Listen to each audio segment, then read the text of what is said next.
ಎಲ್ಲರಿಗೂ ವಚನವಾಹಿನಿ ಚಾನೆಲ್ಗೆ ಆತ್ಮೀಯವಾದ ಸ್ವಾಗತ. ಕಳೆದ ತರಂಗಿಣಿಯ ಅಧ್ಯಾಯದಲ್ಲಿ ಮಹಾದೇವಿಯ ಸಮಸ್ಯೆಗೆ ಗುರುಲಿಂಗ ದೇವರ ಬಳಿ ಉತ್ತರ ಇರುತ್ತೆ. ಮಹಾದೇವಿಯು ಆಶ್ರಮಕ್ಕೆ ಬಂದಾಗ ಗುರುಲಿಂಗ ದೇವರು ಯಾವ ರೀತಿಯಾಗಿ ಈ ಸಮಸ್ಯೆಯನ್ನು ಬಗೆಹರಿಸಬಹುದು ಎಂದು ಆಕೆಗೆ ತಿಳಿಸ್ತಾರೆ. ಇಂದಿನ ಪಾಡ್ಕಾಸ್ಟ್ನಲ್ಲಿ ಮಹಾದೇವಿಯು ಅರಮನೆಗೆ ಬರಲು ವಸಂತಕನ ಬಳಿ ಮಾಡುವಂತಹ ನಿಯಮಗಳು, ಆಕೆ ಕೆಲವೊಂದು ಷರತ್ತನ್ನ ಕೊಡ್ತಾಳೆ. ಅದನ್ನ ಇಂದಿನ ಪಾಡ್ಕಾಸ್ಟ್ನಲ್ಲಿ ತಿಳಿಯೋಣ. ಶೈಲಜೆ ಒಡನೆ ಮಹಾದೇವಿ ಮೌನವಾಗಿ ಹೆಜ್ಜೆ ಇರಿಸತೊಡಗಿದಳು. ಇಂತಹ ಘೋರ ವಿಪತ್ತು ಎದುರಾಗುತ್ತಿರುವಾಗಲೂ ಮಹಾದೇವಿ ತನ್ನೊಡನೆ ಏನು ಮಾತನಾಡುವುದನ್ನ ಕಂಡು ಶೈಲಜೆ ಅಚ್ಚರಿಗೊಂಡಳು. ಕೊಡಬು ತುಂಬಿದಾಗ ತುಳುಕುವಿಕೆ ನಿಲ್ಲುವಂತೆ ಬಹುಶಃ ದುಃಖದ ಕೊಡ ತುಂಬಿ ಮಾತು ನಿಂತಿರಬೇಕು ಎಂದುಕೊಂಡಳು. ನನ್ನ ಪ್ರಿಯ ಪ್ರಾಣಪ್ರಿಯ ಗೆಳತಿಗೆ ಈ ಪರಿಸ್ಥಿತಿ ಒದಗಿದುದಕ್ಕೆ ಆಕೆಗೆ ಅಳತೆಗೆ ಮೀರಿ ದುಃಖವಾಗಿತ್ತು. ಮೂಕಳಾಗಿ ದಿಟ್ಟಿಸಿದಳು. ಎಷ್ಟೇ ಚಿಕಿತ್ಸಕ ಬುದ್ಧಿಯಿಂದ ನಿಟ್ಟಿಸಿದರೂ ಮಹಾದೇವಿಯ ಮನದ ಭಾವನೆಗಳನ್ನು ಅರಿಯಲಾಗದೆ ಸೋತಳು. ಉದ್ವೇಗ, ನಿರಾಶೆ, ಭೀತಿ ಯಾವವೂ ಇಲ್ಲದ ನಿರ್ಲಿಪ್ತ ಭಾವ ಅಲ್ಲಿ ತಳವೂರಿತ್ತು. ಮಹಾದೇವಿ ಮುಂಬಾಗಿಲಿಗೆ ಬರುತ್ತಿದ್ದಂತೆಯೇ ಕಾಯುತ್ತಿದ್ದ ಭಟರು ಸರಿದು ನಿಂತು ಒಳಗೆ ಬಿಟ್ಟರು. ನಡುಮನೆಯಲ್ಲಿ ಕುಳಿತ ವಸಂತಕ ಮಹಾದೇವಿ ಒಳಗೆ ಬರುತ್ತಲೇ ಆಕೆಯೊಡನೆ ದರ್ಪದಿಂದ ವರ್ತಿಸಬೇಕೆಂದು ದೃಢ ಸಂಕಲ್ಪ ಮಾಡಿದ್ದವನು ಅವನಿಗರಿಯದಂತೆ ಎದ್ದು ನಿಂತ. ಶರಣುಗಳು, ತಾವು ದೀರ್ಘಕಾಲದಿಂದ ನಿರೀಕ್ಷೆಯಲ್ಲಿ ಇದ್ದಿರೇನೋ? ತಡವಾದುದಕ್ಕೆ ಕ್ಷಮಿಸಿರಿ. ನಾನೇನು ಇನ್ನು ನಿಮ್ಮ ರಾಣಿಯಾಗಿಲ್ಲ. ಈಗಲೇ ಏಕೆ ಎದ್ದು ನಿಲ್ಲುವ ಕಟ್ಟುನಿಟ್ಟು ಆಸೀನರಾಗಿರಿ. ಹಗುರವಾಗಿ ಮುಗುಳ್ನಕ್ಕಳು ಮಹಾದೇವಿ. ದಟ್ಟವಾದ ಕಾರ್ಮೇಘಗಳಿಂದ ತುಂಬಿದ ಆಕಾಶವು ಸಿಡಿಲು ಮಿಂಚುಗಳ ರಣರಂಗವಾಗಬಹುದು ಎಂದು ನಿರೀಕ್ಷಿಸಿದವನಿಗೆ ಮೋಡಗಳೆಲ್ಲ ನಿರಾಳವಾಗಿ ಸರಿದು ಹೋಗಿ ಇದ್ದಕ್ಕಿದ್ದಂತೆಯೇ ಸೂರ್ಯನ ಹೊಂಬೆಳಕು ಚೆಲ್ಲಿದರೆ ಆಶ್ಚರ್ಯವಾಗುವಂತೆ ಪ್ರಬಲನಾದ ಶತ್ರುವನ್ನ ಎದುರಿಸಲು ದೀರ್ಘಕಾಲದ ಶಸ್ತ್ರಾಸ್ತ್ರಗಳ ಸಿದ್ಧತೆ ಮಾಡಿಕೊಂಡಿದ್ದು ಮೈಮೇಲೆ ಏರಿ ಬಂದ ಅವನೊಡನೆ ಕಣಕ್ಕೆ ಇಳಿಯುವ ಉತ್ಸಾಹದಲ್ಲಿ ಇರುವಾಗಲೇ ಆ ಶತ್ರುವು ಹಿಂದೆ ಸರಿದು ಯುದ್ಧವು ನಡೆಯದ ಸುದ್ದಿ ಹಬ್ಬಿದಾಗ ಶೂರನು ಸ್ತಂಭೀಭೂತನಾಗುವಂತೆ ಮಹಾದೇವಿಯ ಆವೇಶದ ವರ್ತನೆಯನ್ನ ನಿರೀಕ್ಷಿಸಿ ಆಕೆಯೊಡನೆ ವ್ಯಾಗ್ಯುದ್ಧಕ್ಕೆ ಎಲ್ಲಾ ಬಗೆಯ ಮಾತಿನ ಅಸ್ತ್ರಗಳನ್ನ ಜೋಡಿಸಿಕೊಂಡು ಕಾಯುತ್ತಲಿದ್ದ ವಸಂತಕನು ಮಹಾದೇವಿಯ ಶಾಂತವರ್ತನೆ ಮುಗುಳ್ನಗೆಗಳಿಂದ ದಿಗ್ಭ್ರಾಂತನಾಗಿ ಕುಳಿತ. ಮಹಾದೇವಿಯ ನೆನ್ನೆಯ ಮತ್ತು ಇಂದಿನ ವರ್ತನೆಗಳಲ್ಲಿ ಕತ್ತಲೆ ಬೆಳಕುಗಳ ಅಂತರವಿತ್ತು. ತನ್ನ ಅಸ್ತ್ರ ಸಮರ್ಪಕವಾಗಿ ಕೆಲಸ ಮಾಡಿದದನ್ನ ಅರಿತು ಮಹಾದೇವಿ ಇನ್ನೂ ಹಸನ್ಮುಖಿಯಾಗಿ ಹೇಳಿದಳು. ನಿನ್ನೆ ನಾನು ಬಹಳಷ್ಟು ದುಡುಕಿದೆನೇನೋ ಎನಿಸುತ್ತಿದೆ. ಹಿರಿಯರಾದ ತಮಗೆ ಅನುಚಿತವಾದ ಮಾತನಾಡಿ ಮಹಾರಾಜರ ಕಾಣಿಕೆಗಳನ್ನು ನಿರಾಕರಿಸಿದೆನು. ಅದಕ್ಕೆ ಪಶ್ಚಾತ್ತಾಪವಾಗುತ್ತಿದೆ. ನಿಮಗೆ ನನ್ನ ಮಾತಿನಿಂದ ನೋವಾಗಿದ್ದರೆ ಮಗಳ ಮಾತೆಂದು ಕ್ಷಮಿಸಿಬಿಡಿರಿ. ವಸಂತಕ ಕರಗಿ ನೀರಾಗಿದ್ದ. ಉರುಳುವ ಬಂಡೆಗಲ್ಲನ್ನ ಎದುರಿಸಲು ಸಿದ್ಧತೆಯಲ್ಲಿದ್ದವನಿಗೆ ಅದು ಹೂವಿನ ಮಾಲೆಯಾಗಿ ಕೊರಳಿಗೆ ಬಿದ್ದಂತಾಯಿತು.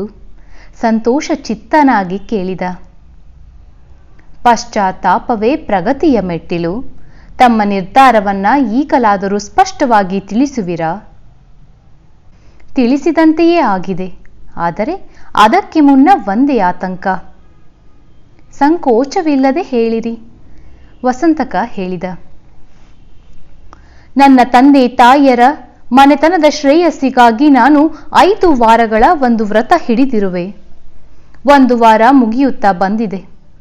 ಒಮ್ಮೆ ಸಂಕಲ್ಪ ಕೈಗೊಂಡ ಮೇಲೆ ಅದಕ್ಕೆ ಭಂಗ ಬರಬಾರದು. ಹಾಗೇನಾದರೂ ಭಂಗವಾಗಿ ಅಪೂರ್ಣವಾದರೆ ಅದನ್ನ ಭಂಗಪಡಿಸಿದವರಿಗೆ ಘೋರವಾದ ಕೆಡುಕಾಗುವುದು. ಇಂದೇ ನಾನು ಅರಮನೆಗೆ ಬರಬಹುದು. ಆದರೆ ವ್ರತಕ್ಕೆ ಧಕ್ಕೆಯಾಗಿ ರಾಜರಿಗೆ ಕೆಡುಕಾಗಬಾರದಷ್ಟೇ. ಈಗ ಹೆತ್ತವರ ಹಿತಾಸಕ್ತಿಗಾಗಿ ಕೈಗೊಂಡ ಈ ವ್ರತವನ್ನ ಇನ್ನು ಮುಂದೆ ರಾಜರ ಶ್ರೇಯಸ್ಸಿಗೆ ಸಂಕಲ್ಪಿಸಿ ಮುಂದುವರೆಸುವ ಬಯಕೆ ಇದೆ. ಒಳಿತೇ ಆಯಿತಲ್ಲ, ಅರಮನೆಯಲ್ಲಿ ಮಾಡಿದರೆ ಒಳಿತಾಗುವುದು, ವಸಂತಕ ಹೇಳಿದ. ಬರುತ್ತದೆ. ಆದರೆ 5 ವಾರಗಳ ಕಾಲ ಯಾರನ್ನ ಮುಟ್ಟಿಸಿಕೊಳ್ಳಬಾರದು. ಕೇವಲ ಹಣ್ಣು ಹಾಲಿನ ಫಲಹಾರ. ಈರುಳಿನ 2ನೆಯ ಜಾವದಿಂದ ಬೆಳಕಿನ ಮೊದಲ ಜಾವದವರೆಗೆ ಮಾನವರ ಮುಖದರ್ಶನವಾಗಬಾರದು. ಪೂರ್ತಿಯಾಗಿ ಮಡಿಯಲ್ಲಿ ಇರಬೇಕಾಗುವುದು. ಬಹು ಕಟ್ಟುನಿಟ್ಟಿನ ವ್ರತವಿದು. ರಾಜರು ತಮ್ಮ ದರ್ಶನಕ್ಕಾಗಿ ಚಕೋರರಂತೆ ನಿರೀಕ್ಷಿಸುತ್ತಿದ್ದಾರೆ. ಅಷ್ಟು ದಿವಸ ಕಾಲ ತಡೆಯುವುದು ಕಷ್ಟ ಸಾಧ್ಯ. ಕೇಳಿ ನೋಡಿರಿ. ಒಪ್ಪಿದರೆ ರಾಜ್ಯಲಕ್ಷ್ಮಿ ಸ್ಥಿರವಾಗಿ ಉಳಿಯುವಳು ಮತ್ತು ಈ ಕಾಲಾವಧಿಯಲ್ಲಿ ನಾನು ಹಗಲು ವೇಳೆಯಲ್ಲಿ ಗುರು ಲಿಂಗ ಜಂಗಮರ ಪೂಜೆಯನ್ನ ಮಾಡಬೇಕಾಗುವುದು. ಮತ್ತೆ ನಿಮ್ಮ ನಿಯಮಗಳು ಏನೇನಿವೆಯೋ ಈಗಲೇ ತಿಳಿಸಿಬಿಡಿರಿ. ನಮ್ಮ ಧರ್ಮದಲ್ಲಿ ಪ್ರತಿಯೊಬ್ಬರಿಗೆ ಕಡ್ಡಾಯವಾಗಿ ದೀಕ್ಷೆಯಾಗಲೇಬೇಕು. ನನಗೆ ದೀಕ್ಷೆಯಾಗಿದೆ. ಆದ್ದರಿಂದ ಅರಸರೊಡನೆ ಮದುವೆಯಾಗುವುದಾದರೆ ಅವರಿಗೆ ನಮ್ಮ ಧರ್ಮದ ಲಿಂಗ ದೀಕ್ಷೆ ಆಗಲೇಬೇಕು. ಭತ್ತ ಅಕ್ಕಿಗಳನ್ನ ಬೆರೆಸಿ ಹೇಗೆ ಅನ್ನ ಮಾಡಲು ಬರದೋ, ಹಸಿ ಬೆಣ್ಣೆ ಕಾದ ತುಪ್ಪಗಳನ್ನ ಕೂಡಿಸಿಡಲು ಹೇಗೆ ಬರದೋ, ಹಾಗೆ ಸಂಸ್ಕಾರ ಸಹಿತರು ಸಂಸ್ಕಾರ ರಹಿತರೊಡನೆ ಬೆರೆಯಲಾಗದು. ಒಂದು ವೇಳೆ ಈ 5 ವಾರಗಳ ಅವಧಿಯಲ್ಲಿ 3 ತಪ್ಪುಗಳನ್ನೇನಾದರೂ ರಾಜರು ಮಾಡಿದ್ದಾದರೆ ಆಗ ಅವರು ನನ್ನ ಮೇಲೆ ತಪ್ಪು ಹೊರಿಸಲಾಗದು. ಅಂತ ಪ್ರಸಂಗದಲ್ಲಿ ನಾನು ಒಂದು ಕ್ಷಣವೂ ಅರಮನೆಯಲ್ಲಿ ಇರೆನು. ಈ ಎಲ್ಲ ನಿಯಮಗಳನ್ನ ರಾಜರಿಗೆ ಅರುಹಿರಿ. ಅವರು ಒಪ್ಪಿದರೆ ಸಂತೋಷ. ವಸಂತಕ ಒಂದೊಂದನ್ನ ಎಚ್ಚರಿಕೆಯಿಂದ ಪರಿಶೀಲಿಸುತ್ತಿದ್ದ. ಅತಿ ಮುಖ್ಯವಾದ ಇನ್ನೊಂದು ನಿಯಮವೆಂದರೆ ನನ್ನ ತಂದೆ ತಾಯಿಯರನ್ನ ಕಾರಾಗೃಹದಿಂದ ಕರೆತರಬೇಕು. ಅವರ ಮನೆಯನ್ನ ಸೇರಿದ ಬಳಿಕವಷ್ಟೇ ನಾನು ಇಲ್ಲಿಂದ ಹೊರಡುವೆ. ನಿಮ್ಮ ತಂದೆ ತಾಯಿಯರನ್ನ ಬಂಧಿಸಿದುದು ಅಪರಾಧವಾಯಿತು. ಕ್ಷಮೆ ತೋರಿರಿ. ವಸಂತಕ ದೈನ್ಯತೆಯಿಂದ ಕೇಳಿದ. ಚಿಂತಿಸದಿರಿ. ಬಹುಶಃ ಅವರು ನಿನ್ನೆಯ ನಿರ್ಧಾರವನ್ನೇ ನಿಮಗೆ ಪುನಃ ತಿಳಿಸಿರಬೇಕು. ನೊಂದುಕೊಂಡಾರೆಂದು ನನ್ನ ಮನಸ್ಸಿನ ಪರಿವರ್ತನೆಯನ್ನ ಅವರಿಗೆ ಹೇಳಿರಲಿಲ್ಲ. ನಾನು ಬರುವಷ್ಟರಲ್ಲಿ ಅವಸರದಿಂದ ಕೊಂಡೊಯ್ದಿದ್ದೀರಿ. ಇಲ್ಲವಾದರೆ ನಾನೇ ಇದನ್ನೆಲ್ಲ ಅವರಿಗೆ ಮನವರಿಕೆ ಮಾಡುತ್ತಿದ್ದೆ. ಮಹಾದೇವಿಯ ವರ್ತನೆ ವಸಂತಕನನ್ನ ಅಚ್ಚರಿಯ ಕಡಲಿನಲ್ಲಿ ತೇಲಿಸಿತು. ಅಂತರಂಗವನ್ನ ಅರಿಯುವ ದೃಷ್ಟಿಯಿಂದ ನೇರವಾಗಿ ದಿಟ್ಟಿಸಿದ. ಅಲ್ಲಿ ನಿರ್ಲಿಪ್ತತೆಯೊಂದೇ ಗೂಡು ಕಟ್ಟಿತ್ತು. ಮಹಾದೇವಿಯ ಅಂತರಂಗ ಮಿಡುಕುತ್ತಿತ್ತು. ಒಂದು ದೃಷ್ಟಿಯಿಂದ ನಾನು ವ್ರತವನ್ನ ಕೈಗೊಂಡುದು ಸಾಂಕೇತಿಕವಾದರೂ ಸುಳ್ಳನ್ನ ಹೇಳುವ ಅಪರಾಧವನ್ನ ನಾನು ಮಾಡುತ್ತಿರುವೆನಲ್ಲ ಎನ್ನಿಸಿ ತಳಮಳವಾಯಿತು. ಆದರೆ ತನ್ನನ್ನ ತಾನೇ ಸಂತೈಸಿಕೊಂಡಳು. ನಾನಾದರೂ ಏನು ಮಾಡಲಿ? ಪೂರ್ಣವಾಗಿ ನದಿಯ ಸೆಳವಿನ ವಿರುದ್ಧ ಹೋದರೆ ಅದು ಬಲು ಬೇಗನೆ ಶಕ್ತಿಹೀನ ಮಾಡುವುದು. ಅದನ್ನು ಅನುಸರಿಸುವಂತೆಯೇ ಹೋಗಿ ವಿಚಕ್ಷಣತೆಯಿಂದ ಆ ಸೆಳವಿನ ವಲಯದಿಂದ ಪಾರಾಗಬೇಕಾಗುವುದು. ಇಷ್ಟೇ ಅಲ್ಲ, ಇಂತಹ ಸಣ್ಣ ಅಪರಾಧವನ್ನ ದೇವರು ಕ್ಷಮಿಸುವನು. ಹಾವಿನ ಡೊಂಕು ನಡಿಗೆ ಜಗತ್ತಿನ ದೃಷ್ಟಿಗೆ ವಿಪರೀತವಾಗಿದ್ದರು ಹುತ್ತದ ಡೊಂಕಿಗೆ ಅತಿ ಅಚ್ಚುಕಟ್ಟಾಗಿ ಹೊಂದುವುದು. ನದಿಯ ಡೊಂಕು ನದಿ ಸಮುದ್ರಗಳ ಕೂಟಕ್ಕೆ ಸಹಾಯಕವೆನಿಸುವುದು. ಹಾಗೆಯೇ ಆಧ್ಯಾತ್ಮಕ ಜೀವಿಗಳ ಇಂತಹ ಡೊಂಕುಗಳು ಲಿಂಗದೇವನಿಗೆ ಪ್ರಿಯವಾದವು, ಕ್ಷಮಾರ್ಹವಾದವು. ನನ್ನ ಈ ಎಲ್ಲ ಹೋರಾಟ ಆ ಪ್ರಿಯ ಚನ್ನನಿಗಾಗಿ ತಾನೆ. ಅವನು ನಿಶ್ಚಯವಾಗಿಯೂ ಕ್ಷಮಿಸುವನು. ಎಷ್ಟು ಸಮಾಧಾನ ಎನ್ನಿಸಿತು. ಒಳ್ಳಿತು. ನಾನು ಅರಮನೆಗೆ ಹೋಗಿ ಅರಸರಿಗೆ ನಿಮ್ಮ ನಿಯಮಗಳನ್ನ ಅರುಹಿ ಅವರ ಅಭಿಪ್ರಾಯವನ್ನ ತಿಳಿದು ಬರುವೆ. ತಾವು ಸಿದ್ಧರಾಗಿರಿ. ಬರುವಾಗ ನಿಮ್ಮ ತಂದೆ ತಾಯಿಯರನ್ನ ಕರೆತರುವೆ. ವಸಂತಕ ಹೇಳಿದ. ಸಿದ್ಧವಾಗುವುದೇನಿಲ್ಲ. ನಾನು ಈಗ ಇರುವುದಷ್ಟೇ ನನ್ನ ಆಸ್ತಿ. ನಸುನಗೆ ನಕ್ಕಳು. ಏನೇ ಆಗಲಿ, ನೀವು ಬಹುದೊಡ್ಡ ಮನಸ್ಸು ಮಾಡಿ ರಾಜರನ್ನ ಕಾಪಾಡಿದಿರಿ, ಅವರ ಪ್ರಾಣ ಉಳಿಸಿದಿರಿ. ಅದಕ್ಕಾಗಿ ನಾನು ಚಿರಋಣಿ. ವಸಂತಕ ಕೃತಜ್ಞತೆ ತುಂಬಿ ಹೇಳಿದ. ಇನ್ನು ಅನೇಕ ರೀತಿಯಿಂದ ಅವರನ್ನ ಉಳಿಸಬೇಕಾಗಿದೆ. ಅದಕ್ಕಾಗಿ ಒಪ್ಪಿರುವೆ. ಸ್ಥಿತಪ್ರಜ್ಞಳಾಗಿ ನುಡಿದಳು. ವಸಂತಕನಿಗೆ ಆನಂದದ ಭರದಲ್ಲಿ ಈ ಮಾತು ಅಷ್ಟಾಗಿ ಒಳಗಿಳಿಯಲಿಲ್ಲ.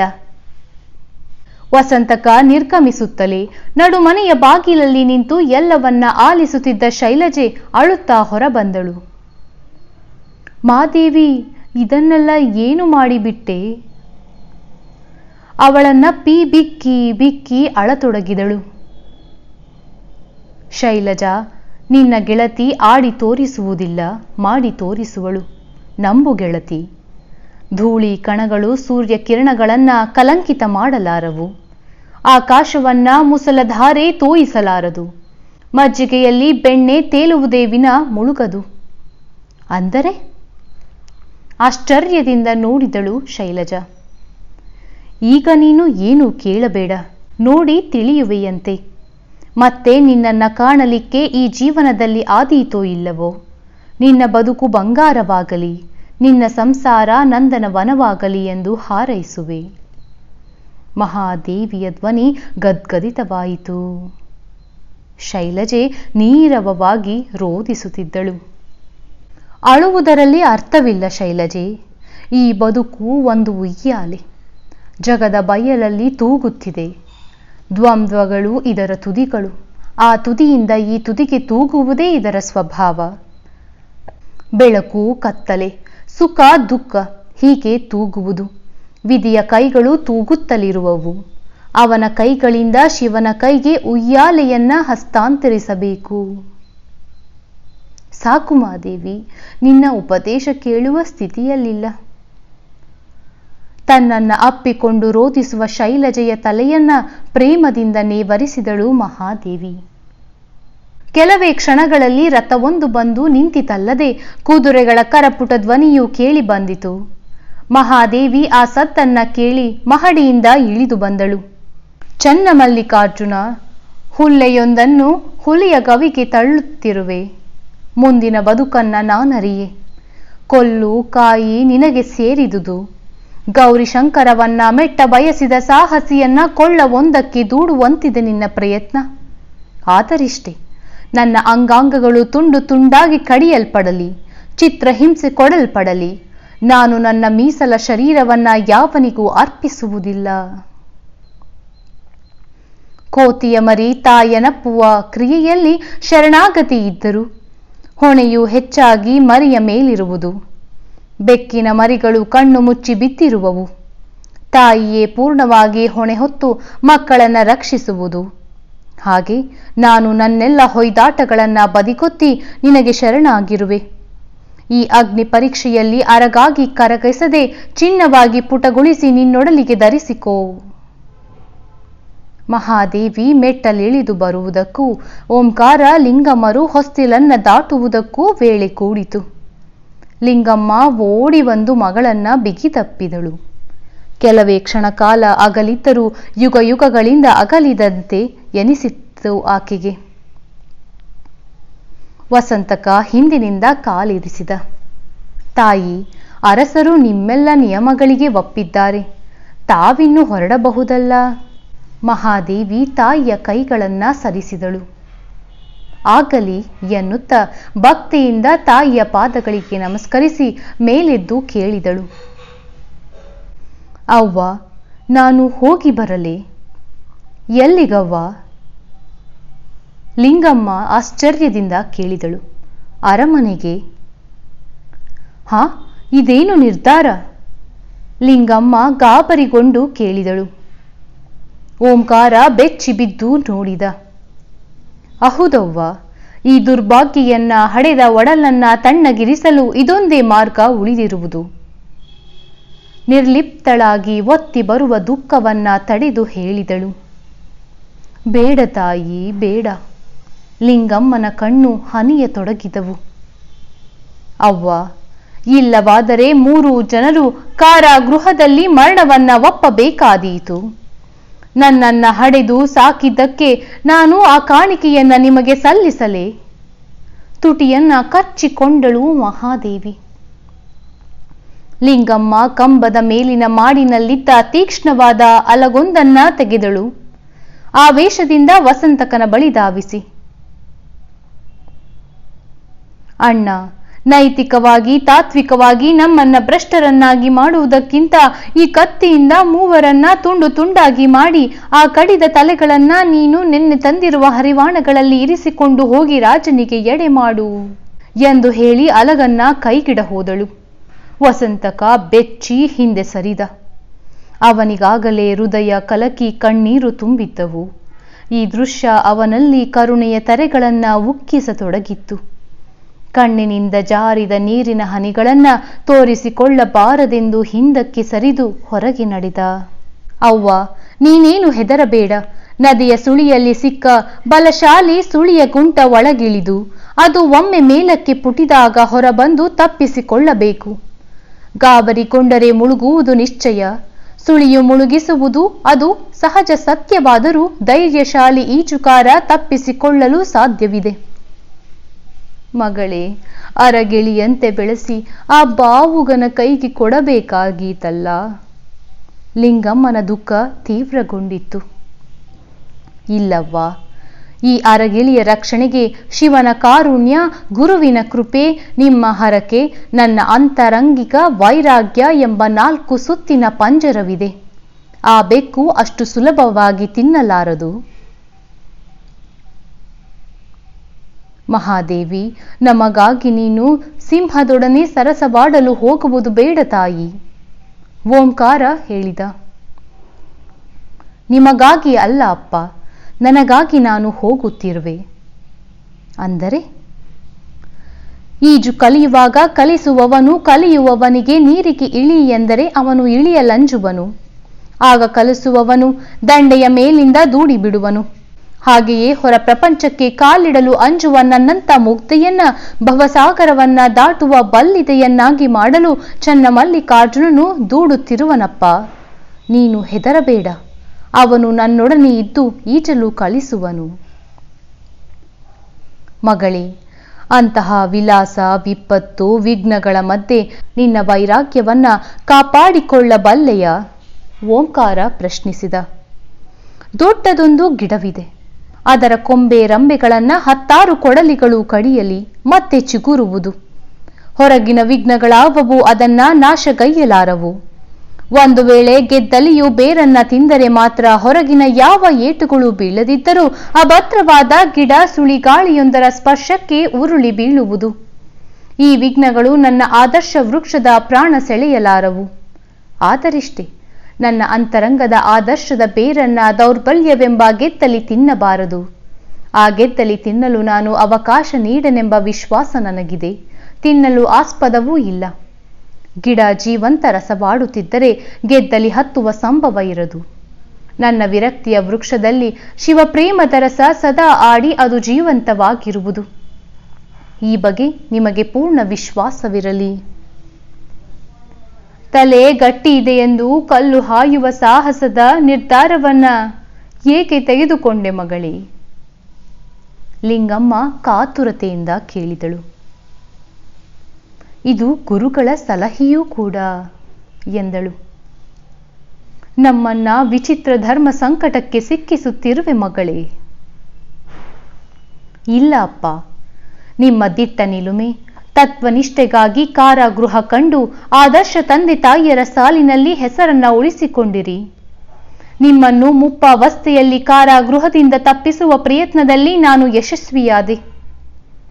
ಮುಂದಿನ ಕಷ್ಟ ಪರಂಪರೆಯ ಕಡಲೊಳಗೆ ಈಜುವ ಕಾರ್ಯದ ಜಯಾಪಜಯಗಳ ಕೀರ್ತಿ ಅಪಕೀರ್ತಿಗಳು ನನ್ನ ಪಾಲಿನವು. ಒಂಟಿ ಹೆಣ್ಣು ವಿಲಾಸಿಯ ಅರಮನೆಯಲ್ಲಿದ್ದು ತನ್ನ ಪವಿತ್ರತೆ ಕಾಯ್ದುಕೊಂಡರೂ ಲೋಕವೇನಂದೀತವ್ವ? ನಿನ್ನದು ಲೋಕವಿರೋಧಿ ನಡೆ. ಅವ್ವ, ಜಗತ್ತನ್ನ ಸಾಕ್ಷಿಯಾಗಿರಿಸಿಕೊಂಡು ನಾನು ಬಾಳುತ್ತಿಲ್ಲ. ಶಿವನನ್ನ ಸಾಕ್ಷಿಯಾಗಿರಿಸಿಕೊಂಡು ಬಾಳುತ್ತಿರುವೆ. ಜಗತ್ತಿಗಾಗಿ ಪವಿತ್ರವಾಗಿರಲು ಬಯಸುತ್ತಿಲ್ಲ. ಶಿವನ ಸತಿಯೆಂದು ಪವಿತ್ರವಾಗಿರ ಬಯಸುವೆ. ಕುರುಡು ಜಗತ್ತನ್ನ ಆದರ್ಶವಾಗಿರಿಸಿಕೊಳ್ಳಬೇಡ ತಾಯಿ. ಬೀಸುವ ಕಲ್ಲಿನ ತಿರುಗುವ ಚಕ್ರದ ಕೆಳಗಿನ ಕಾಳುಗಳು ಪುಡಿಯಾಗುವವು. ಸ್ಥಿರವಾಗಿ ನಿಂತ ತಳಗೂಟದ ಸುತ್ತಲೂ ಇರುವ ಕಾಳುಗಳು ಹಿಟ್ಟಾಗವು. ವಿಕಾರದ ಮುದ್ದೆಯಾದ ಜಗದ ವರೆಗಲ್ಲು ಬೇಡ. ನಿರ್ವಿಕಾರಿ ಶಿವನ ಪ್ರೇಮದ ವರೆಗೊಲ್ಲೊಂದೇ ಸಾಕು ಈ ಜಗತ್ತು. ವಿಷಾದದ ವಿಲಕ್ಷಣ ನಗೆ ನಕ್ಕು ಮತ್ತೆ ಹೇಳಿದಳು. ಆನೆಯು ನಡೆಯುವಾಗ ಮಗ್ಗುಲಲ್ಲೇ ಕಣ್ಮುಚ್ಚಿ ಕುಳಿತು ಅದು ಹಾಯ್ದು ಹೋದ ಮೇಲೆ ಆನೆಯ ಹೆಜ್ಜೆಗಳನ್ನ ಗುರುತಿಸಿ ಅವನ್ನ ಪೂಜಿಸುವ ಜಗತ್ತು. ಅವ್ವ, ನಿಷ್ಠೆಯಿಂದ ಗುರಿ ಮುಟ್ಟಿದರೆ ಈಗ ಆಡಿಕೊಂಡ ಹಳಿದ ಅರ್ಥ ಮಾಡಿಕೊಳ್ಳದ ಜಗತ್ತೇ ಆಗ ಗೌರವಿಸೀತವ್ವ. ಗೌರವ ಪಡೆಯಲಿಕ್ಕಾಗಿ ನಾನು ಸಾಧನೆ ಮಾಡುತ್ತಿಲ್ಲ, ಶಿವನ ಕೂಟವನ್ನೇ ಗುರಿಯಾಗಿರಿಸಿಕೊಂಡು ಬದುಕುವೆ. ಇರಲಿ, ಸ್ವಲ್ಪ ಒಳಗೆ ಬನ್ನಿ. ಮಹಾದೇವಿ ಪೂಜೆಯ ಕೋಣೆಗೆ ಕರೆದೊಯ್ದಳು. ಕಾಯಿಸಿಟ್ಟ ಹಾಲನ್ನ ಒಂದು ಬಟ್ಟಲಲ್ಲಿ ತಂದು ಹಾಲು ಬಟ್ಟಲನ್ನು ವಿಭೂತಿಯನ್ನು ತಾಯಿಯ ಕೈಗಿಡುತ್ತಾ, ಇದನ್ನು ಹಚ್ಚಿ ಹಾಲನ್ನ ಆಶೀರ್ವದಿಸಿ ನನಗೆ ಕುಡಿಯಲು ನೀವಿಬ್ಬರು ಕುಡಿರಿ. ಈಗ ನನ್ನದು ಸಾವು ಬದುಕಿನ ಸಮಸ್ಯೆ. ಸತ್ತರೆ 1 ಲೇಸು, ಅಲ್ಲಿಂದ ಪಾರಾಗಿ ಪುನರ್ಜನ್ಮ ಪಡೆದು ಗುರಿ ಮುಟ್ಟಿದರೆ 2 ಲೇಸು. ಲಿಂಗಮ್ಮನ ದುಃಖ ತೀವ್ರಗೊಂಡಿತು. ಓಂಕಾರ ಶಿಲಾ ಪ್ರತಿಮೆಯಂತೆ ನಿಂತಿದ್ದ. ಮಗಳಿಗೆ ವಿಭೂತಿ ಹಚ್ಚಿ ಹಾಲಿನ ಬಟ್ಟನ್ನ ಸ್ಪರ್ಶಿಸಿ ಲಿಂಗಮ್ಮ ಕೊಟ್ಟ ಬಳಿಕ ಮಹಾದೇವಿಯು ನಮಸ್ಕರಿಸಿ ಪಡೆದುಕೊಂಡು ತಂದೆಯ ಕೈಗಿತ್ತಳು. ಓಂಕಾರನ ಕಣ್ಣು ನೀರಿನಿಂದ ತುಂಬಿ ಮಂಜಾಗಿದ್ದವು. ತುಟಿ ಕೈಗಳು ನಡುಗತೊಡಗಿದವು. ತೊದಲುತ್ತಾ ಕಷ್ಟಪಟ್ಟು ನುಡಿದ. ಕಷ್ಟದ ಕುಲುಮೆಯಲ್ಲಿ ಪುಟಗೊಂಡು ಶಿವನ ತೊಡಗಿಯಾಗವ್ವ.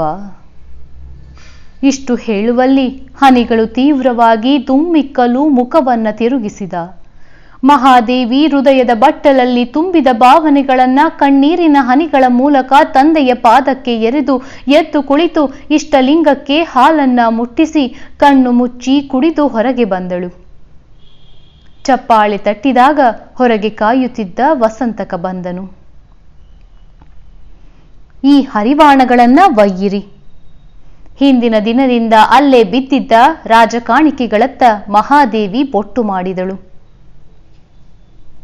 ತಾವು ಧರಿಸಿ ಬರಬೇಕು. ವಸಂತಕ ವಿನಂತಿಸಿಕೊಂಡ. ನನ್ನ ವ್ರತ ಮುಗಿಯುವವರೆಗೆ ಯಾವುದನ್ನು ನಾನು ಧರಿಸುವುದಿಲ್ಲ. ಆಗ ವಸಂತಕ ಹೇಳಿದ, ಹಾಗಾದರೆ ಇಲ್ಲೇ ಇರಲಿ. ಛೇ, ಆ ಅನಿಷ್ಟಗಳು ಈ ಶರಣರ ಮನೆಯಲ್ಲೇಕೆ? ಇಲ್ಲಿ ಅಸ್ಥಿ ಪಂಜರದಂತೆ ಈ ದುರಂತ ನಾಟಕದ ಅವಶೇಷಗಳಾಗಿ ಉಳಿಯುವುದು ಬೇಡ.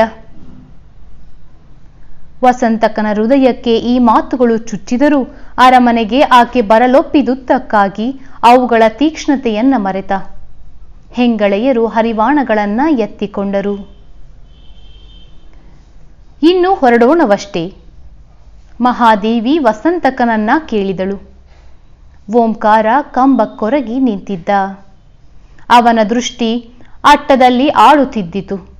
ಗಂಟಲ ನರಗಳು ಉಬ್ಬಿದವು. ನಾನು ಹೋಗಿ ಬರಲೇ? ಮಹಾದೇವಿ ಕೇಳಿದಳು. ಯಾರಿಂದಲೋ ಉತ್ತರ ಸಿಗದಿದ್ದಾಗ ಅಪ್ಪ, ನಾನು ಹೋಗಲೇ ಎಂದು ತಂದೆಯನ್ನ ಸಮೀಪಿಸಿ ಕೇಳಿದಳು. ಹ್ಞೂ. ತೊದಲು ನುಡಿದ ಓಂಕಾರನಿಗೆ ದುಃಖದ ಕಟ್ಟೆ ಒಡೆದು ನಿಲ್ಲಲಾರದೆ ಹಿತ್ತಲಿಗೆ ಓಡಿ ಹೋದ. ಅವ್ವ, ಕಳಿಸಿಕೊಡವ್ವ. ಮಗಳೇ, ನೀನು ಪ್ರಾಣ ಬಿಟ್ಟಿದ್ದರೂ ನಗು ನಗುತ್ತಾ 3 ಹಿಡಿ ಮಣ್ಣು ಹಾಕುತ್ತಿದ್ದೆ. ಈಗ ಹೇಗೆ ಕಳಿಸಲವ್ವ ಆ ಜೀವಂತ ನರಕಕ್ಕೆ? ಲಿಂಗಮ್ಮ ಆವೇಶದಿಂದ ಮಗಳನ್ನ ಬರಸೆಳೆದು ಬಿಗಿದಪ್ಪಿದಳು. ತಾಯಿಯ ಕಣ್ಣೀರಿನ ಜಲಪಾತ ಮಹಾದೇವಿಯ ಸೆರಗನ್ನ ತೋಯಿಸತೊಡಗಿತು. ತನ್ನ ಸಂಕಲ್ಪದ ಸತ್ವ ಕುಸಿಯಬಾರದೆಂದು ಮಹಾದೇವಿ ಬೇಗನೆ ತಾಯಿಯ ತೋಳ ತೆಕ್ಕೆಯಿಂದ ಬಿಡಿಸಿಕೊಳ್ಳಲು ಯತ್ನಿಸಿದಳು. ಆಕೆಯ ತೋಳನ್ನ ಬಿಡಿಸಿಕೊಂಡು ಕ್ಷಣಕಾಲ ದಿಟ್ಟಿಸಿದಳು. ಗಿರಿಜಾಂಬೆ ಕಂಬಕ್ಕೊರಗಿ ನಾಟಕದ ಪ್ರೇಕ್ಷಕಳಂತೆ ಎಲ್ಲವನ್ನ ಮೂಕಳಾಗಿ ನಿಟ್ಟಿಸುತ್ತಿದ್ದಳು. ಬಾಲ್ಯ ವಿಧವೆಯಾಗಿ ಅನಾಥಳಾಗಿ ಲಿಂಗಮ್ಮನ ಆಶ್ರಯ ಪಡೆದ ಆಕೆ ಲಿಂಗಮ್ಮನ ಕೃಪೆಯಲ್ಲಿ ವಾತ್ಸಲ್ಯದ ರಕ್ಷಣೆಯಲ್ಲಿ ಸ್ಥಿರವಾಗಿ ನೆಲೆಸಿದ್ದಳು. ಮಹಾದೇವಿ ಆಕೆಯ ಸಮೀಪಕ್ಕೆ ಹೋಗಿ 2 ಕೈಗಳನ್ನ ಹಿಡಿದು ಕೇಳಿದಳು. ಗಿರಿಜಕ್ಕ, ಬದುಕಿನಲ್ಲಿ ಯಾರಿಂದ ಏನನ್ನ ನಿರೀಕ್ಷಿಸುತ್ತೇವೆಯೋ ಎಷ್ಟೋ ಸಲ ಅವರಿಂದ ಅದನ್ನ ಪಡೆಯಲಾಗುವುದಿಲ್ಲ ಎಂದು ನಿರೀಕ್ಷಿಸದ ಕಡೆಯಿಂದ ಸಹಾಯ ಪಡೆಯುತ್ತೇವೆ. ಹೆತ್ತು ಹೊತ್ತು ಸಾಕಿದ ಮಗಳಾದ ನಿನ್ನಿಂದ ಹೆತ್ತವರಿಗೆ ಏನೂ ಸಿಗಲಿಲ್ಲ. ಹಡೆದ ಮಕ್ಕಳಿಗಿಂತ ಪಡೆದ ಮಕ್ಕಳೇ ಲೇಸು. ನೀನೇ ಅವರ ಮಗಳಾಗಿ ಸೇವೆ ಮಾಡಬೇಕು. ಅವ್ವನಿಗೆ ಅಪ್ಪನಿಗೆ ವಯಸ್ಸಾಗ್ತಾ ಬಂತು. ಅವರಿಗೆ ಏನು ಕೊರತೆಯಾಗದಂತೆ ನೋಡಿಕೊ. ನಿನ್ನನ್ನೇ ಮಗಳೆಂದು ಭಾವಿಸಿ ಅವರು ನನ್ನನ್ನ ಮರೆಯುವಂತೆ ಮಾಡು. ಇದು ನನ್ನ ಬೇಡಿಕೆ. ಎನ್ನ ದೇವ ಚನ್ನ ಮಲ್ಲಿಕಾರ್ಜುನ ಒಲಿದಾಗ ಅವನ ಬಳಿ ನಿಮ್ಮೆಲ್ಲರ ತ್ಯಾಗದ ಬಗೆ ವರ್ಣಿಸುವೆ. ಆಯಿತೆ. ನೋವು ತುಂಬಿದ ಹಾಸ್ಯವು ಗಿರಿಜಾಂಬೆಯನ್ನ ಕಲಕಿತು. ಮಹಾದೇವಿಯನ್ನ ಅಪ್ಪಿಕೊಂಡಳು ಗಿರಿಜಾಂಬೆ. ಅವಳಿಂದ ಬಿಡಿಸಿಕೊಂಡ ಮಹಾದೇವಿ ಹಿತ್ತಲ ಬಾಗಿಲ ಕಡೆ ನೋಡಿದಳು. ತಂದೆಯ ಮುಖ ಕಾಣಲಿಲ್ಲ. ಜೀವ ತಡೆಯದೆ ಅವನ ಮುಖವನ್ನೊಮ್ಮೆ ನೋಡಲೆಂದು ಹಿಂಬಾಗಿಲ ಬಳಿ ಹೋಗಿ ಹೊಸ್ತಿಲ ಮೇಲೆ ನಿಂತಳು. ಮಹಾದೇವಿ ಹುಟ್ಟಿದ ದಿವಸ ಅವಳ ಸ್ಮರಣಾರ್ಥಕ್ಕೆ ಹಾಕಿದ್ದ ಸಂಪಿಗೆಯ ಗಿಡವನ್ನ ತಪ್ಪಿ ಹಿಡಿದು ಓಂಕಾರ ಬಾಗಿಲಿಗೆ ಬೆನ್ನು ಮಾಡಿದ್ದ. ಕಣ್ಣುಗಳು ಸಜಲವಾಗಿ ಮಹಾದೇವಿ ಮೌನವಾಗಿ ಹಿಂತಿರುಗಿ ಮನೆಯ ಹೊಸ್ತಿಲನ್ನ ದಾಟುತ್ತಾ ನುಡಿದಳು. ಬದುಕೊಂದು ಸಮರಾಂಗಣ. ಒಬ್ಬನ ಸೋಲು ಮತ್ತೊಬ್ಬನಿಗೆ ಗೆಲುವು. ಒಬ್ಬನ ನೋವು ಮತ್ತೊಬ್ಬನಿಗೆ ನಲಿವು. ಒಬ್ಬನ ಅಸ್ಥಿ ಪಂಜರದ ಮೇಲೆ ಮತ್ತೊಬ್ಬನ ನೃತ್ಯ. ಒಬ್ಬನ ಕಣ್ಣೀರ ಸರಸಿಯಲ್ಲಿ ಇನ್ನೊಬ್ಬನ ದೋಣಿಯ ವಿಹಾರ. ಒಬ್ಬನ ಶವದ ಬೆಂಕಿ ಇನ್ನೊಬ್ಬನಿಗೆ ಬೆಳದಿಂಗುಳು. ಕಾಯ್ದು ನಿಂತಿದ್ದ ಮೇನೆಯನ್ನ ಏರಿ ಮನೆಯ ಬಾಗಿಲನ್ನ ಮತ್ತೊಮ್ಮೆ ದಿಟ್ಟಿಸಿ ನೋಡಿ ಬಿಸಿಯುಸಿರನ್ನ ಬಿಟ್ಟು ತೆರೆಯನ್ನ ಎಳೆದುಕೊಂಡಳು. ಬೋಯಿಗಳು ಹೊತ್ತ ಮೇಲೆ ಮುಂದೆ ಸಾಗಿತು. ಮಗಳು ಕುಳಿತ ಮೇನೆಯು ಮುಂದೆ ಸಾಗಿದಾಗ ಲಿಂಗಮ್ಮ ಹೊರಗೆ ಬಂದು ದಾರಿಯನ್ನ ದಿಟ್ಟಿಸಿದಳು. ದೊಡ್ಡದಾಗಿ ಕಾಣುತ್ತಿದ್ದುದು ಸಣ್ಣದಾಗುತ್ತಾ ಹೋಯಿತು. ಕಣ್ಣಗಲಿಸಿ ನೋಡಿದಳು. ಹಣೆಯ ಮೇಲೆ ಕೈಯಿಟ್ಟು ನೋಡಿದಳು. ಬರುತ್ತಾ ಅದು ಎಳ್ಳಷ್ಟು ಕಾಣದಾಯಿತು. ಭಾರವಾದ ಕಾಲುಗಳನ್ನ ಎಳೆದುಕೊಂಡು ಒಳಬಂದು ನಡುಮನೆಯಲ್ಲಿ ಕುಸಿದು ಕುಳಿತು ಕಂಬಕ್ಕೊರಗಿದಳು. ಆಕೆಗೆ ಎಲ್ಲವೂ ಶೂನ್ಯವಾಗಿ ತೋರತೊಡಗಿತು. ಲಿಂಗಮ್ಮನಿಗೆ ಎಚ್ಚರವಾದುದು ಪಾರ್ವತಮ್ಮ, ಸಂಗವ್ವ, ಸಿಂಗಾರಮ್ಮ, ಕಮಲಮ್ಮ ಗುಂಪುಗೂಡಿ ಬಂದಾಗಲೇ. ಮನೆಯು ಶೋಕದ ತೆರೆಯನ್ನ ಹೊಯ್ದು ಗಂಭೀರವಾಗಿದ್ದಿತು. ಓಂಕಾರ ಏನನ್ನೂ ಚೇತರಿಸಿಕೊಳ್ಳದೆ ಕೈದೋಟದ ಮಾವಿನ ಗಿಡದ ಬಡ್ಡೆಗೊರಗಿ ನೆರಳಿನಲ್ಲಿ ಕುಳಿತಿದ್ದ. ಅದೇ ವೇಳೆಗೆ ಬಂದ ಶೈಲಜೆಯು ಅತ್ತತ್ತು ಕಣ್ಣು ಊದಿದ್ದವು. ಅಗಲುವ ಸನ್ನಿವೇಶವನ್ನ ನೋಡಲಾಗದೆ ಆಕೆ ಮನೆಗೆ ಹೋಗಿ ಮೇನೆ ಹೋದ ಬಳಿಕ ಬಂದಿದ್ದಳು. ಬಂದವರನ್ನ ಗಿರಿಜಾಂಬೆ ಸ್ವಾಗತಿಸಿ ಕುಳಿತುಕೊಳ್ಳಲು ಚಾಪೆ ಹಾಕಿದಳು. ಪಾಪ ಲಿಂಗಮ್ಮಕ್ಕ ಬಾಳ ಅತ್ತಂತೆ ಕಾಣುತ್ತೆ. ಸಂಗಮ್ಮ ಕರುಣೆ ಸೂಸಿದಳು. ಅಳ್ದೆ ಏನ್ ಮಾಡ್ತಾಳವ್ವ, ಮಗಳು ಅಂತ ಹೆತ್ತುದಷ್ಟೇ ಸುಖ. ಎಲ್ರಂತೆ ಬೆಳಿಲಿಲ್ಲ, ಎಲ್ರಂತೆ ಬಾಳ್ಲಿಲ್ಲ. ಹಡೆದೊಡ್ಲಿಗೆ ಉರಿನೇ ಹಾಕಿದ್ಲು. ಸಿಂಗಾರಮ್ಮ ಮಾತನಾಡಿದಳು. ಹಾಗೆಲ್ಲ ಅನ್ನಬೇಡವ್ವ. ಮಹಾದೇವಿ ಬಂಗಾರದಂತ ಮಗಳು. ಆಕೆಯನ್ನ ಹೆತ್ತುದೇ ನಮ್ಮ ಭಾಗ್ಯ. ಲಿಂಗಮ್ಮ ಕಣ್ಣೀರನ್ನ ಒರೆಸಿಕೊಳ್ಳುತ್ತಾ ಹೇಳಿದಳು. ಏನೇ ಆಗ್ಲವ್ವ, ಹಡೆದ ಹೊಟ್ಟೆ ಹಂಗನ್ನದಿದ್ರೆ ಆದೀತೆ. ಎಲ್ಲಾನು ಒಳಗೆ ಹಾಕ್ಕೊಳ್ಬೇಕಾಗತ್ತೆ. ಹೆತ್ತೋರಿಗೆ ಹೆಗಣ ಮುದ್ದೆ ಸರಿ. ಸಂಗಮ್ಮ ಒಗ್ಗರಣೆ ಹಾಕಿದಳು. ರಾಜನಂತ ಮಹಾನುಭಾವ ಕೈ ಹಿಡಿತೀನಿ ಅಂತ ಬಂದ್ರೆ ಮದ್ವೆ ಮಾಡ್ಕೊಳಕ್ಕೆ ಯಾಕೆ ಒಪ್ಕೋಬಾರ್ದು? ಅರ್ಮೆನೆಲಿ ಇರೋದೇ ಪುಣ್ಯ, ರಾಣಿಯಾಗೋದು ಬೋ ಪುಣ್ಯ. ಎಲ್ಲರಿಗೂ ಬಾ ಅಂದ್ರೆ ಬಂತದ? ಪಾರ್ವತಮ್ಮ ಹೇಳಿದಳು. ಆಕೆ ಮೊದ್ಲಿಗಿಂತಲೂ ಹಠಮಾರಿ ಕಣವ್ವ. ಲಿಂಗಮ್ಮ ಬಾಳ ಶಾಂತ ಮೂರ್ತಿ, ಸಹಿಸ್ಕೊಂಡೇ ಹೋದ್ಲು. ಸಿಂಗಾರಮ್ಮ ಹೇಳಿದಳು. ಲಿಂಗಮ್ಮನಿಗೆ ತಾನು ಹೊತ್ತ ನೋವೇ ಹಂಡೆಯ ಭಾರವಾಗಿ ಸಹಿಸಲಾರದೆ ಒದ್ದಾಡುವಾಗ ಅವರ ಮಾತಿನಿಂದ ಮೇಲೊಂದು ಕೊಪ್ಪರಿಗೆಯನ್ನ ಹೇರಿದಂತಾಯಿತು. ಮಗಳ ತೆಗಳಿಕೆ, ತನ್ನ ಹೊಗಳಿಕೆ ಎರಡೂ ಬೇಡವಾಗಿದ್ದವು. ಏನಾರ ಆಗ್ಲಿ, ಗಂಗಮ್ಮಕ್ಕ ಮದ್ವೆ ಮಾಡದೆ ಒಂಟಿ ಹುಡುಗಿನ ಹಾಗೆ ಕಳಿಸ್ಕೊಡ್ಬಾರ್ದ? ಲೋಕ ಏನಂದಿತ್ತು? ಸಂಗವ್ವ ನುಡಿದಳು. ಪ್ರಸಂಗ ಹಂಗೆ ಬಂತವ್ವ. ನಾವು ಕಳಿಸೋಕೆ ಸಿದ್ಧ ಇರ್ಲಿಲ್ಲ, ತಾನೇ ಹೋದ್ಲು. ಲಿಂಗಮ್ಮ ಹೇಳಿದಳು. ಬೇಡ ಬೇಡ ಅಂತ ತೋರಿಕೆಗೆ ಅಂತಿದ್ಲೇನೋ. ಯಾರಿಗೆ ತಾನೇ ಅರಸರ ಮದ್ವೆ ಆಗೋ ಆಸೆ ಇರಲ್ಲ? ಆಕೆ ಶರಣಮಾದ್ರೇನು ಮನುಷ್ಯಳೆ ಅಲ್ವೇ? ನಗುತ್ತಾ ತಾಂಬೂಲವನ್ನ ಮೆಲ್ಲುತ್ತಿದ್ದ ಬಾಯೊಳಗೆ ಸಿಂಗಾರಮ್ಮ ಹೊಗೆ ಸೊಪ್ಪನ್ನ ಎಸೆದುಕೊಂಡಳು. ಏನರ ಆಗ್ಲಿ ಬಿಡವ್ವ, ಹಂಗ ಅರಮನೆಗೆ ಹೋದ್ರೇನಂತೆ? ನೀನಂತೂ ಅರಸರ ಅತ್ತೆ ಆಗ್ಬಿಟ್ಟೆ. ನಿನ್ನಿಂದ ನಾವು ಅಲ್ಲಿಗೆ ಬರುವುದು, ಅಲ್ಲಿಯ ಸಡಗರನ ನೋಡಬಹುದಲ್ವಾ?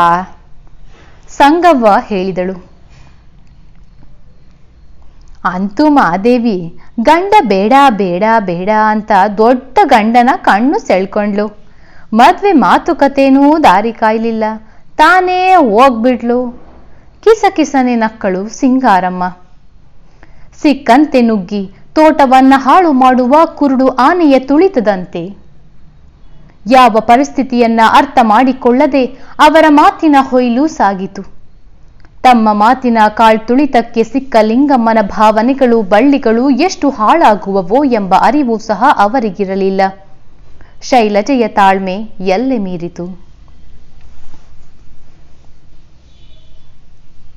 ಯವ್ವ, ನಿಮಗೆ ಬೇರೆಯವರ ಮನೆ ಸುದ್ದಿ ಮಾತಾಡುವುದು, ನೊಂದವರ ಹೃದಯಕ್ಕೆ ಚುಚ್ಚು ಮಾತಿನ ಪೆಟ್ಟು ಕೊಡುವುದು ಬಿಟ್ರೆ ಇನ್ನು ಏನಾದರೂ ಗೊತ್ತಿದೆಯಾ? ಇದರಿಂದ ನಿಮ್ಮ ಹೊಟ್ಟೆ ತುಂಬಿತ್ತೇನು?